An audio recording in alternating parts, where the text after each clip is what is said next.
Phone tapping వ్యవహారంలో కీలక పరిణామాలే చోటు చేసుకుని ప్రణీత్ రావు ఫైల్స్లో కీలక మలుపనాల ప్రభాకర్ రావు రాధాకృష్ణ పేర్లు ఎఫ్ఐఆర్లో చేర్చారు పోలీసులు. ప్రణీత్ రావు ఫోన్ ట్యాపింగ్ కేసులో ప్రభాకర్ రావు రాధాకృష్ణ రావులే కీలక సూత్రధారులని తేలింది. వాళ్ళిద్దరూ కూడా రాధాకృష్ణ వీళ్ళిద్దరు చెప్తేనే ప్రభాకర్ రావు రాధాకృష్ణ చెప్తేనే టైపింగ్ చేశాడు ప్రణీత్ రావు అని, ట్యాపింగ్ చేసిన సమాచారాన్ని ఎప్పటికప్పుడు ప్రభాకర్ రావుకి అందించాడు ప్రణీత్ రావు అని తేలింది.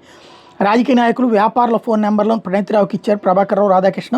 అప్పుడు ప్రతిపక్ష నేత రేవంత్ రెడ్డి మీద కూడా పూర్తి స్థాయిలో నిఘా పెట్టాలని ఆదేశించారు.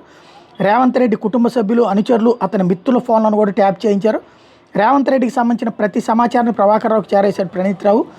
ప్రభాకర్ రావు రాధాకృష్ణరావులు నిందితులు ఎఫ్ఐఆర్లో చేర్చారు. అట్లాగే ఇప్పటికే ప్రభాకర్ రాధాకృష్ణ మీద లుకౌట్ నోటీసులు జారీ చేశారు. ప్రణీత్ రావు ఫైల్స్ కేసు నమోదు కావడానికంటే ముందే అమెరికాకి చెక్కేశారు వాళ్ళిద్దరూ కూడా. ఇప్పుడు పాపం వాళ్ళకి సహకరించిన అధికారులు మాత్రం వాళ్ళకి వీళ్ళు చెప్పారు కాబట్టి చేసినటువంటి వాళ్ళు ఇద్దరు ఇప్పుడు జైలు పాలయ్యారు. టోటల్గా ఈ ముగ్గురు జైలు పాలవుతున్నారు. అసలు బాసులు మాత్రం దేశం విడిచి పారిపోయారు.